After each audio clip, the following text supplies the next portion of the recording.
I never thought the sound of silence could feel so loud. That night, it wasn't a gunshot that woke me. It was the absence of laughter, of breath, of my sister's soft humming that usually floated through the hallway.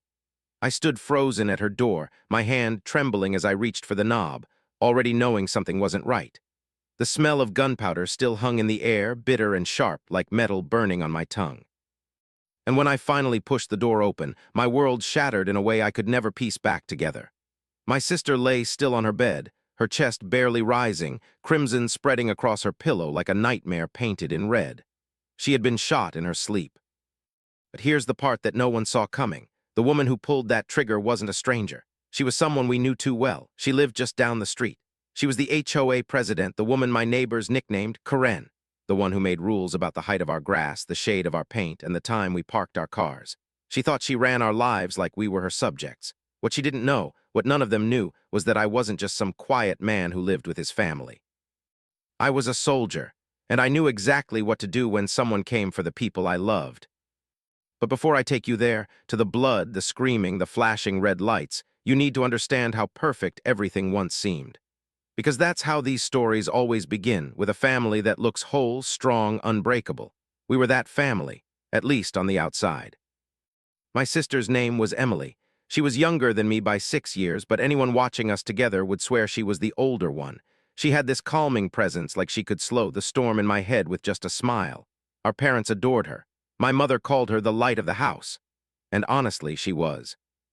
When I returned home from deployment, broken in ways I didn't yet understand, it was Emily who sat with me on the porch at night, sipping hot cocoa while I tried to put words to the shadows I carried. She never judged. She just listened. We lived in what you'd call an American dream suburb, clean streets, trimmed lawns, flags flying high. A place where everyone waved but nobody really talked. At least not unless it was to complain. And the one doing most of the complaining was Karen. She wasn't always a villain in our lives. At first, she was just an annoyance. She showed up at our door with clipboards, papers, and lists of rules. "Your mailbox paint is 2 shades off regulation," she'd say. Or, "You can't leave trash bins outside past 8 a.m. My father, a patient man, usually laughed her off. "Some people need control to feel alive," he'd whisper to me when she walked away, muttering. But I saw something more than just control in her eyes. There was a bitterness there, a resentment simmering under her skin. And the way she looked at Emily sometimes, it wasn't just irritation. It was envy. I should have paid more attention. Back then, Emily had just started college. She was studying art, of all things, painting sunsets that looked so alive you could almost feel the warmth. She set up an easel in the backyard, and sometimes the smell of oil paint drifted into the house, mixing with fresh-cut grass. It was comforting to me, proof that life could still be beautiful. But to Karen, it was a violation. "No outdoor displays without approval," she barked one afternoon, arms crossed as she glared over the fence. Emily, ever gentle, apologized, even offered to paint something for her. Karen didn't even blink. She just said, "Rules are rules," and stormed off. That was the first crack. Our parents brushed it off, but I couldn't. I knew people like Karen. I'd seen their type in war zones, not neighborhoods. The ones who thrived on control until it became obsession.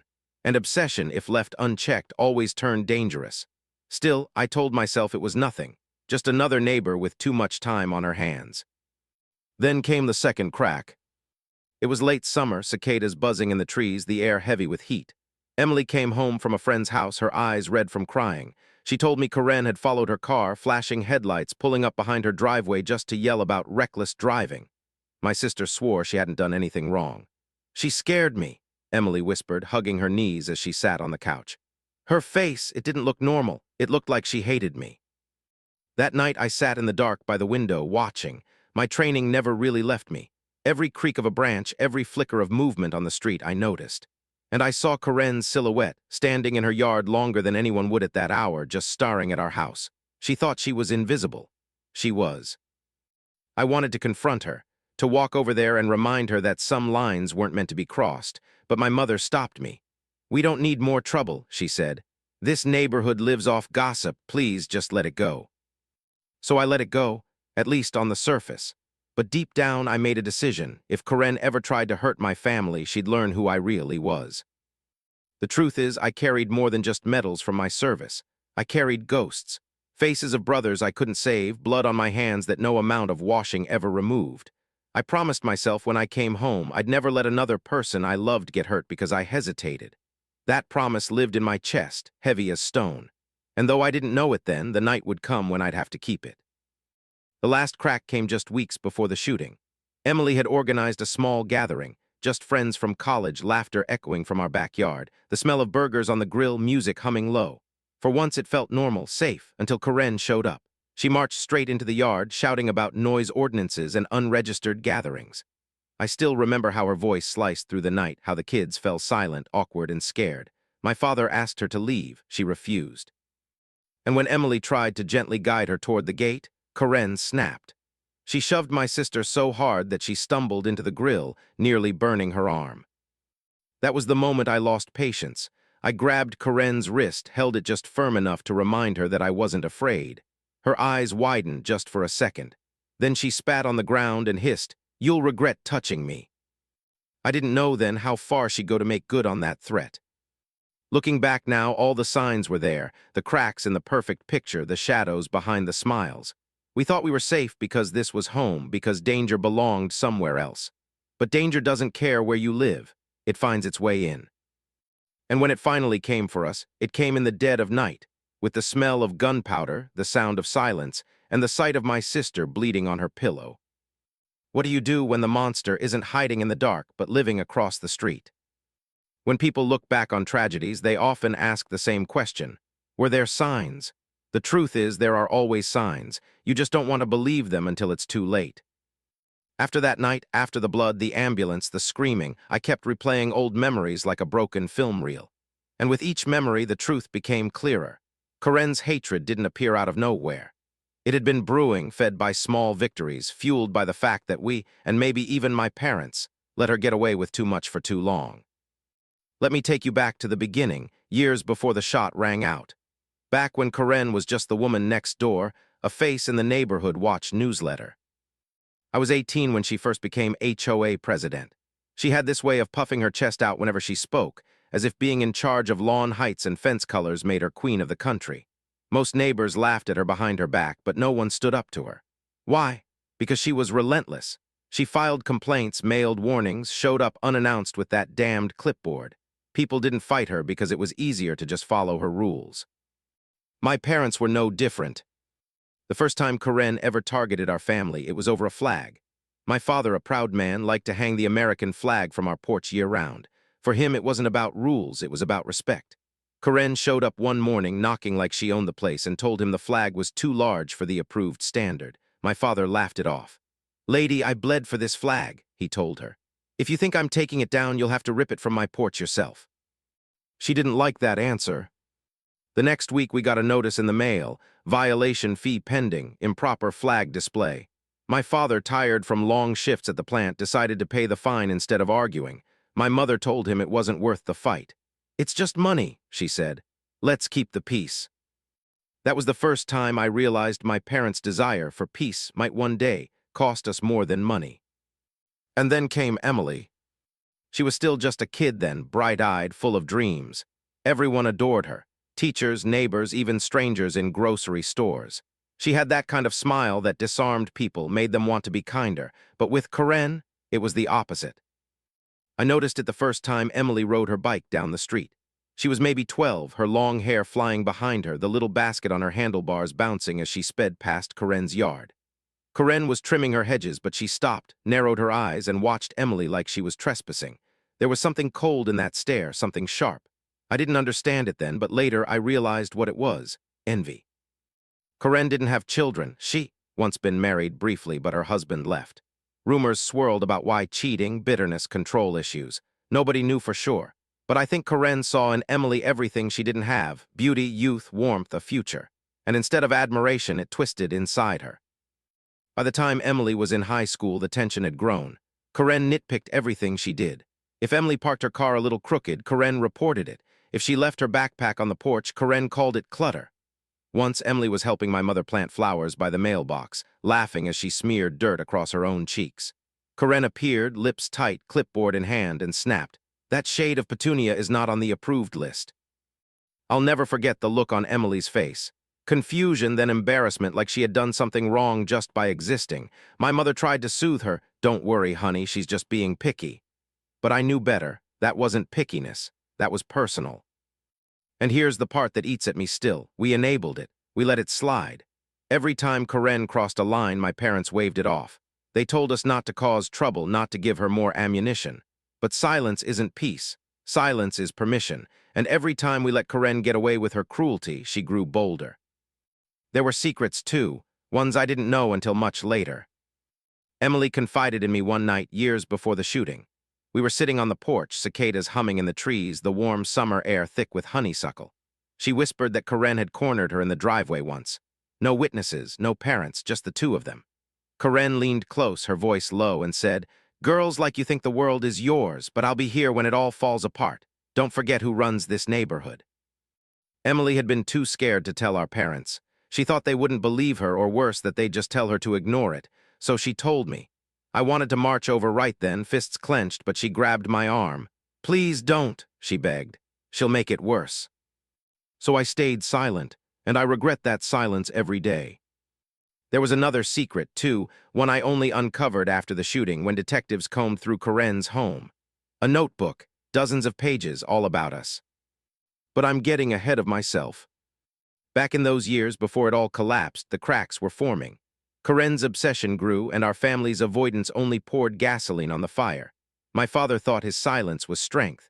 My mother thought her smiles were shields. I thought my watchfulness was enough. But Karen was weaving herself deeper into our lives, and we didn't even realize it.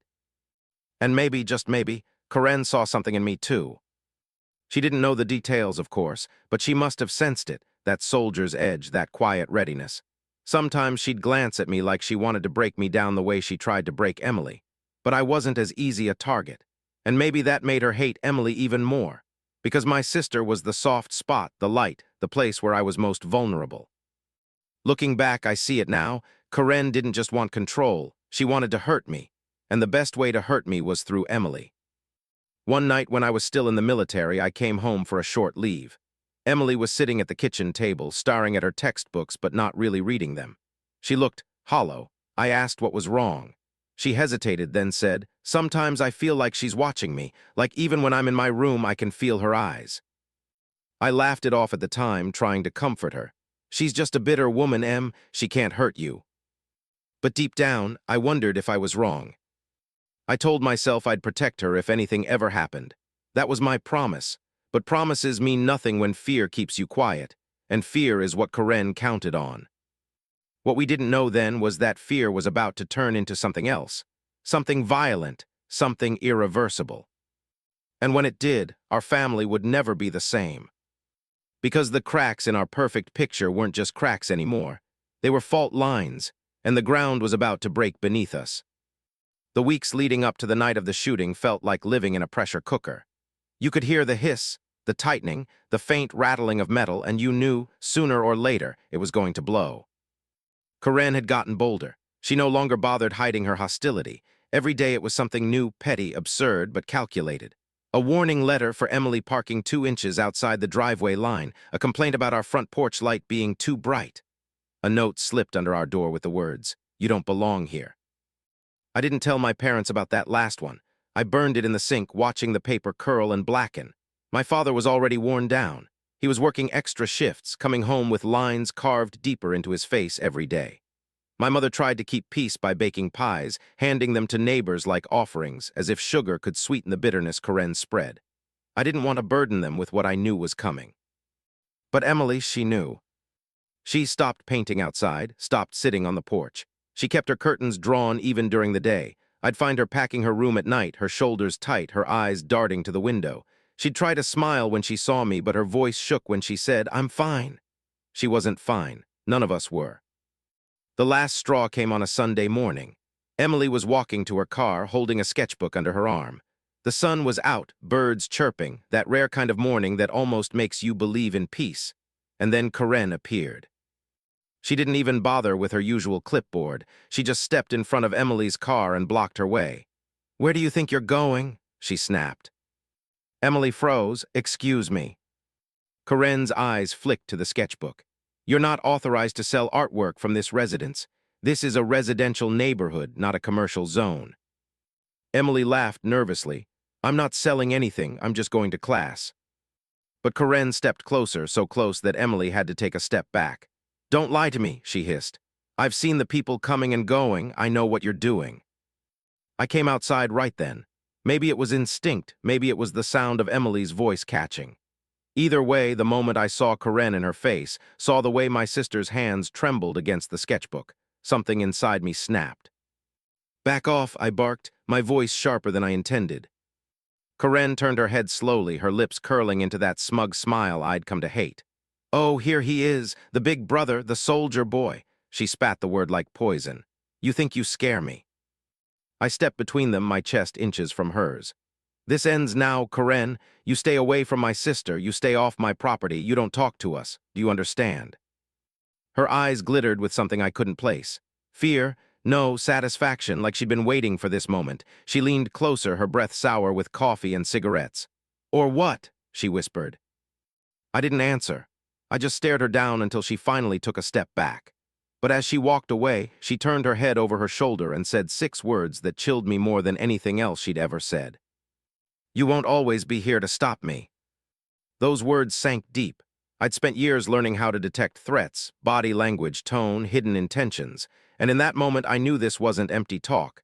Karen wasn't going to stop. She was going to escalate. But I didn't know how far she'd go. The following days were worse. Emily couldn't sleep. She'd flinch at every sound, every creak of the house. One night I found her curled up in the living room, clutching a blanket. She whispered, I feel like she's coming for me, like it's only a matter of time. I wanted to promise her she was wrong, but I couldn't lie. So instead, I did what I knew best. I prepared. I cleaned my old gear, not weapons. I wasn't about to break the law, but my instincts. I set up motion lights around the house, checked every lock twice.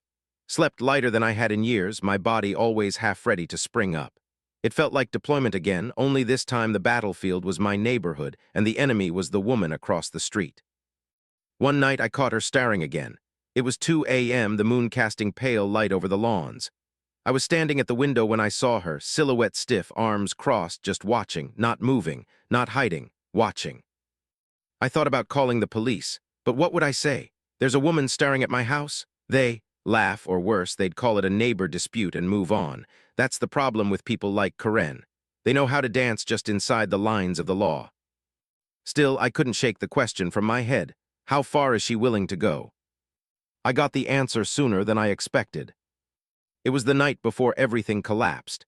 Emily had finally fallen asleep early, exhaustion pulling her under after days of restless nights. I was in the kitchen, sipping cold coffee, when I heard something outside, a faint scrape like metal against metal. My instincts fired. I grabbed a flashlight and stepped into the yard. There was nothing, just the rustle of leaves, the distant hum of a car on the main road. But as I turned back toward the house, I saw it, on the porch. A bullet casing. Shiny, fresh, placed neatly on the step like a calling card. My stomach turned to stone. I picked it up, rolled it in my fingers. It wasn't there earlier. Someone had left it, and I knew exactly who. I wanted to storm across the street right then, pound on Karen's door, demand answers. But I didn't, because deep down I already knew what that casing meant. It meant Karen wasn't bluffing anymore. And it meant the clock was ticking. The next night, the sound of silence would wake me. The smell of gunpowder would choke the air. And I'd open my sister's door to find her lying still, her pillow soaked in red. But in that moment, staring at the casing in my palm, one thought burned hotter than fear. How do you stop a war when it's already begun?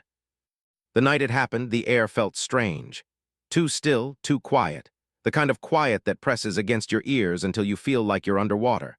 I didn't know then that it was the silence before the storm, the kind of silence that changes your life forever.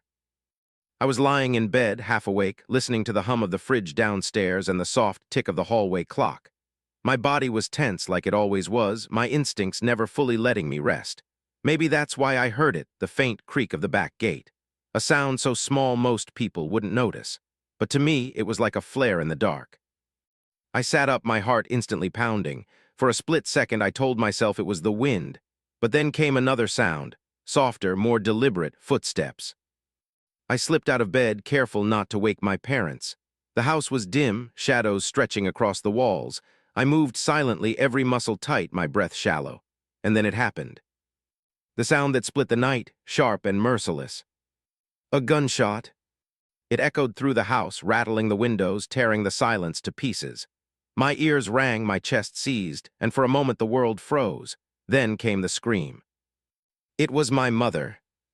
I ran down the hall, my bare feet slapping against the hardwood, adrenaline drowning out everything else. When I reached Emily's door, I smelled it before I saw it, the acrid, metallic sting of gunpowder, thick and choking in the air. My hand trembled as I pushed the door open. And there she was. Emily lying in her bed, her face pale, her hair spread across the pillow like a halo, only this halo was stained crimson. The bullet had torn through her shoulder and grazed her chest. Blood soaked the sheets, spreading like a dark flower. Her eyes fluttered open, unfocused, her lips parting as if she wanted to speak. I shouted, rushing to her side. My hands pressed against the wound, warm blood pooling between my fingers. Stay with me, please, stay with me. My father appeared in the doorway, his face white as a ghost. Oh my God, he muttered, frozen.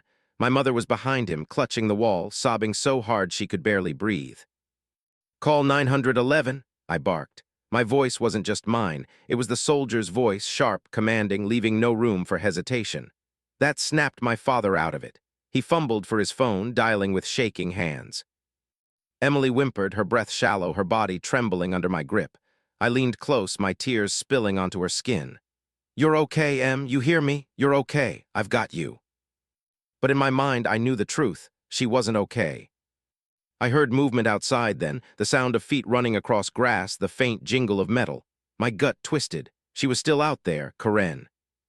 I wanted to let go, to chase her, to end this with my own two hands. But Emily's weak grip tightened on my wrist, her eyes pleading, and in that moment I knew I couldn't leave her. Not again. Not ever. The sirens came fast, red and blue lights flashing against the walls, painting the room in frantic colors.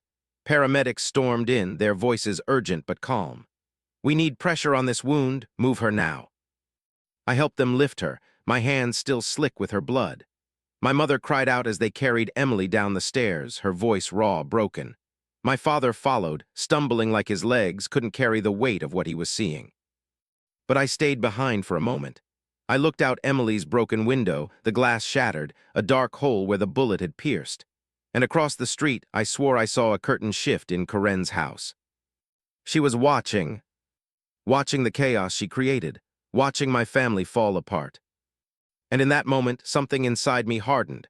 The soldier in me, the one I'd tried to bury when I came home, stood up again. Not for war, not for revenge, at least not yet, but for justice. I ran outside as they loaded Emily into the ambulance, the night air cold and sharp in my lungs. My mother clutched my arm, begging me to ride with them. I shook my head. Go, I'll follow, I promise.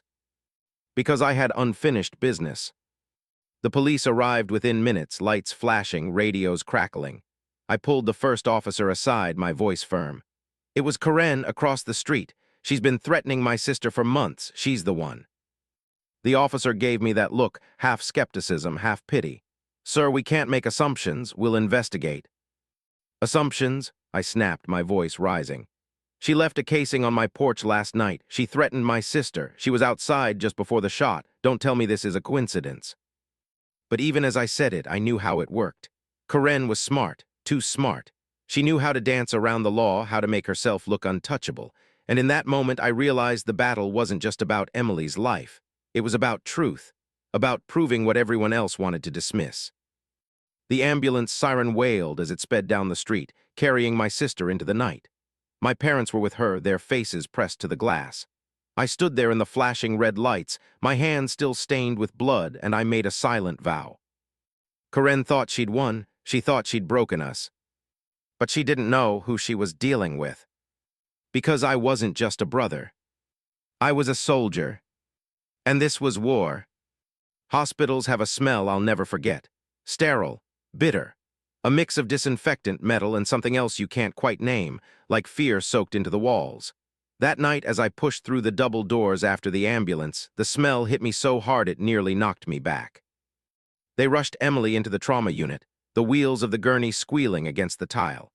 My mother clung to the paramedic's sleeve, begging for answers, while my father followed in stunned silence, his face pale, his fists opening and closing like he wanted to hold something but didn't know what. I wasn't allowed in the room. None of us were. The doors slammed shut, leaving us in a too-bright hallway that buzzed with fluorescent lights. My mother sank into a chair, sobbing into her hands. My father leaned against the wall, his head bowed, whispering prayers under his breath.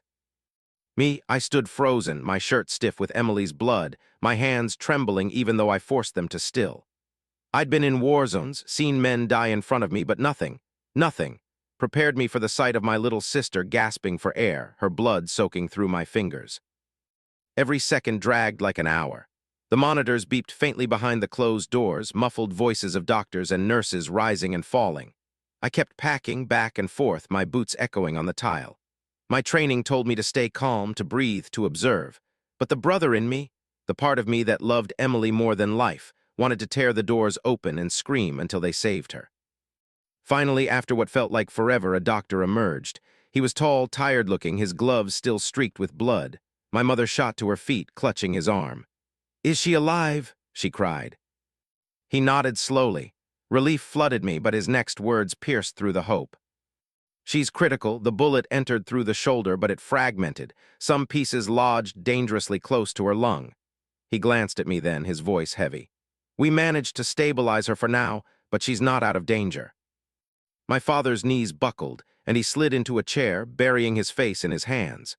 My mother sobbed harder, thanking God and begging for miracles all at once. I swallowed the lump in my throat. "What about the bullet? Did you recover it?" The doctor nodded. "Most of it, but there's something unusual." He motioned for me to follow. My parents were too shaken, so I went alone. He led me to a small room where X-rays glowed on a screen. He pointed at the fragments still lodged near Emily's lung. "This wasn't from a typical handgun. The casing you mentioned to the police, that matches. This was a specialized round, military grade." The words hit me like a punch to the gut. My throat tightened. "Military grade, you're sure?" "Positive." He paused, his gaze sharp. "You'd know better than most, wouldn't you? You served." I clenched my fists, my nails digging into my palms. Military rounds weren't easy to get. Karen had connections, or worse, she'd been planning this for longer than I thought. "Can I see her?" I asked, my voice breaking. The doctor hesitated, then nodded. When I stepped into Emily's room, my chest ached so bad I thought I might collapse. She looked so small under the hospital sheets, pale against the white pillow, tubes and wires connected to her fragile body. The steady beep of the monitor was the only sound proving she was still here. I sat beside her, careful not to disturb the IV line. My hands still smelled of iron and salt, her blood dried into my skin. I brushed her hair gently from her forehead and whispered, "I'm here, Em. I'm not going anywhere." Her eyelids fluttered, barely lifting, and for the first time since that night her lips moved. The words were faint, but I leaned close, desperate to catch them. "She was here." My stomach twisted. "Karen, did you see her?" Emily's eyes flickered with fear, a tear slipping down her cheek. She nodded, just barely. That was all I needed. Confirmation, proof. My sister wasn't just imagining things. Karen had pulled the trigger. I kissed her forehead, my tears dripping into her hair. "Rest now. I'll take care of it, I promise." But as I sat there, the weight of my vow pressing on me, the door creaked open. A police officer stepped in. He was young, his uniform too crisp, his face trying to look serious but failing to hide the unease. "Sir," he said, shifting uncomfortably, "we need to ask you some questions." I stood slowly, my body stiff with restrained fury. "About what?" "The incident. The neighbors reported hearing the shot. Some mentioned seeing you outside earlier. We just need to confirm details." I glared at him. "You think I shot my own sister?" He stammered, his cheeks reddening. No, sir, that's not what I..." "Then ask the right questions. Ask about the woman across the street. Ask about the casing she left on my porch. Ask why my sister whispered her name while lying in this bed." My voice rose with each word until the officer flinched. He scribbled notes, nodding quickly, but I saw it in his eyes, the doubt. Karen had already poisoned the well. Maybe she'd called the cops herself, spinning some story about harassment, about me being unstable. Maybe she played the victim before we even realized. That's when it hit me. This wasn't just about proving she shot Emily. This was about fighting a war on two fronts, the truth and the lies Karen would weave to cover her tracks. The officer left, promising to follow up. My parents returned to Emily's side, their grief a storm that filled the room. But my mind was elsewhere. I thought of Karen's smug smile, her threats, her shadow in the window. I thought of the bullet casing, the specialized round, the envy in her eyes every time she looked at Emily. And I thought of one truth that kept me awake that entire night in the waiting room, sitting in a stiff plastic chair with blood still crusted under my nails. If the law couldn't stop her, I would. But before I could act, before I could even breathe, the hospital intercom crackled overhead. "Code Blue, Trauma Room 3, Code Blue." My heart froze. That was Emily's room. The sound of the intercom tore through me like another bullet. "Code Blue, Trauma Room 3.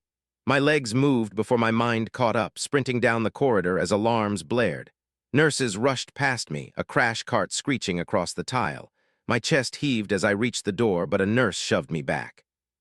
"Stay outside," she barked. Through the small glass window, I saw them working on Emily, her body jerking as they pressed paddles to her chest, the harsh zap of electricity filling the room. My mother's scream echoed down the hallway, raw and guttural, as my father held her back from collapsing. I pressed my forehead to the glass, fists pounding the frame. "Come on, Em," I whispered. "Fight, please." It felt like forever, but finally the monitor gave a steady beep. Relief washed over me so fast I nearly crumpled. A doctor emerged moments later, sweat beading his forehead. "She's back," he said firmly. "But she's fragile. Any more stress," and he didn't finish. He didn't need to. We were allowed back in after they stabilized her. Emily's face was ghost pale, her chest rising shallowly. My mother clutched her hand, murmuring prayers, while my father stood like a statue at the foot of the bed. I sat in the chair, my elbows on my knees, staring at her fragile frame. And that's when the war inside me began. Do I tell my parents what Emily whispered? Do I tell them Karen did this, that she used a military-grade round, that the police are already doubting me? Or do I stay quiet until I can gather undeniable proof? Every choice felt like betrayal. If I spoke, I'd drag my parents into the same rage boiling inside me. If I stayed silent, I risked Karen slipping through the cracks again. I didn't realize how hard I was breathing until a hand touched my shoulder. "Hey." I looked up. It was Officer Daniels, the young cop from earlier. Only now his face wasn't flushed with nerves. He looked resolved. "Can we talk?" he asked quietly. I followed him into the hall. He leaned against the wall, lowering his voice. "Look, I'm new, still learning, but something about your neighbor, Karen, it doesn't sit right with me." I narrowed my eyes. "Go on." He shifted. "When I left here earlier, I went straight to her place. She was waiting for me on the porch, like she knew I'd come. And she wasn't scared, not the way most neighbors are after a shooting. She was smug, almost rehearsed." I clenched my jaw. That sounded exactly like her. Daniels continued. "She said you'd been unstable since coming back from service, that you'd threatened her. She even claimed you fired the gun." My stomach dropped. "She's framing me." He nodded. "That's what I think too, but here," the problem, she handed over a box of shell casings. "Same caliber as the one we pulled from your sister, said she found them in your yard." My blood ran cold. Karen wasn't just playing the victim, she was planting evidence. I rubbed my hands over my face, forcing myself to think. "Listen to me, I know weapons. That round wasn't just any bullet, it was military grade. You can trace it."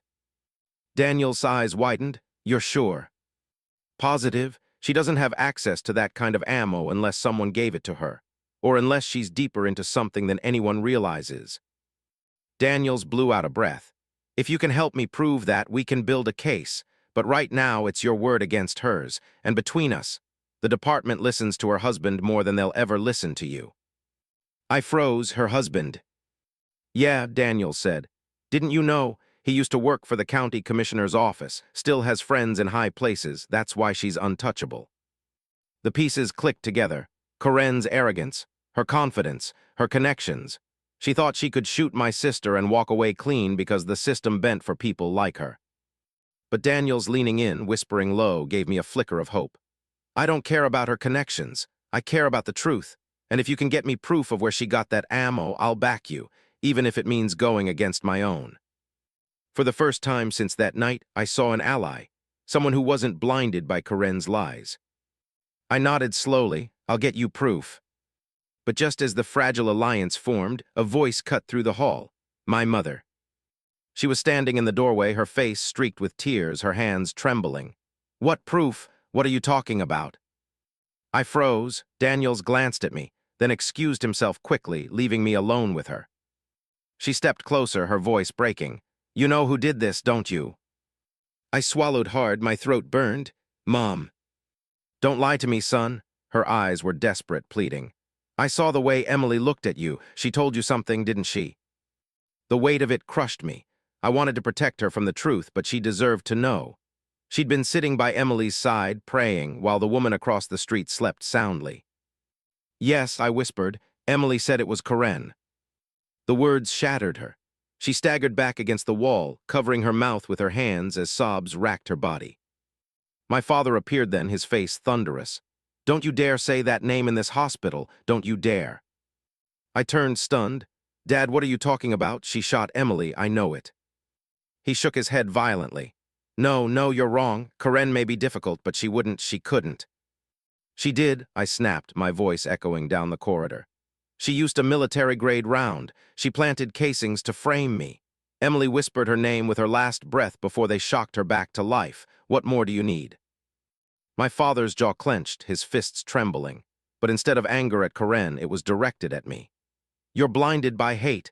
Ever since you came back, you see enemies everywhere. You think everyone's out to get you. Maybe you even fired the gun yourself and just don't remember. The words cut deeper than any knife. For a moment, I couldn't breathe.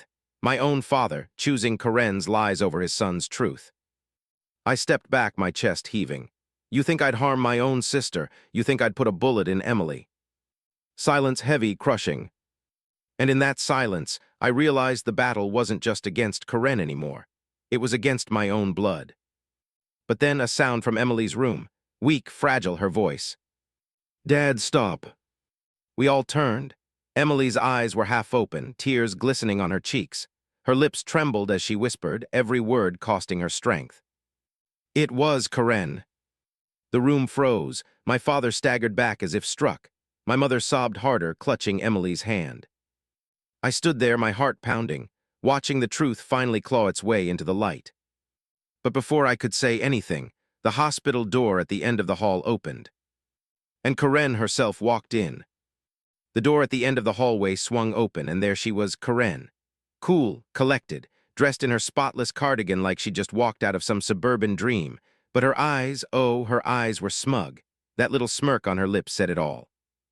She had the audacity to walk straight into the hospital, into the very place where my sister fought for her life, as if she owned the ground she stepped on. My fists clenched at my sides, my whole body coiled like a spring. My mother gasped, stumbling back toward Emily's bed. My father looked torn, shock painted across his face, confusion clouding the rage he'd hurled at me just moments ago. And Emily, she trembled, clutching my mother's hand tighter, her voice barely above a whisper. Don't let her near me. Karen's eyes flickered to Emily, then to me like she was daring me to do something. Finally, she tilted her head, speaking sweetly, her voice dripping with poison. I just wanted to see how she was doing, she said. After all, we're neighbors. It's such a tragedy, isn't it? I took a step forward, my voice low, every syllable sharp as glass. You don't get to say her name, not here, not ever. Karen raised a brow. Excuse me. Emily stirred weakly, whispering again, she shot me. Those 3 words sliced through the room. My mother sobbed. My father staggered back, finally hearing the truth from the only mouth that mattered. Karen's mask cracked for just a second, her eyes narrowing before she plastered on that fake smile again. Oh, sweetheart, she said to Emily, her voice patronizing. You must be confused. Shock can do that to the mind. You're mistaken. That was it. That was the moment the soldier in me surged forward. I closed the distance between us in 2 strides, my face inches from hers. My voice dropped to a growl only she could hear. You picked the wrong family. You picked the wrong soldier. Karen's smirk faltered, just slightly, but enough. And then, like fate itself chose the timing, Officer Daniels appeared at the doorway with 2 other officers behind him. His voice boomed across the hall. Karen Mitchell, you're under arrest. The color drained from her face. What? She spat, spinning toward him. This is ridiculous. He's the one. You heard what I said. He's unstable. He threatened me. I have proof. Daniel stepped forward, holding up a clear evidence bag. Inside was a shell casing. Proof. Yeah, we have proof. This was traced. Military-grade ammo, not registered to him. But funny thing, we traced the batch number. Straight back to a shipment your husband signed off on years ago. Care to explain that? Karen's eyes went wide. She stuttered that's impossible. One of the other officers moved in, cuffing her wrists behind her back as she shrieked. You can't do this. I'm on the HOA board. I'll ruin all of you. Do you hear me? All of you. Her voice echoed through the hallway as they dragged her out, her heels clacking against the tile. For the first time since that nightmare began, the air felt lighter. I turned back to Emily. She was crying softly, not from pain this time, but from relief. My mother pressed kisses to her forehead, whispering thank yous to God. My father, he just stood there, tears streaming down his face as his denial crumbled. When the hallway finally fell silent, he stepped toward me, his voice cracked, barely holding together. I'm sorry, son. I didn't want to believe it. I thought. His words broke apart. He dropped his gaze. I let him sit in that shame for a moment before I spoke. You didn't trust me. You trusted her over me, over your own blood. He flinched, but then Emily's weak voice cut in, saving him from my fury. Please, don't fight, not now. So I swallowed my anger for her. The next days blurred into a haze of recovery and headlines. Karen's arrest made the local news. The story spread quickly. A neighborhood leader, the model suburban wife, secretly trafficking illegal ammunition with her husband. The bullet that almost killed my sister unraveled the whole empire they'd built on lies.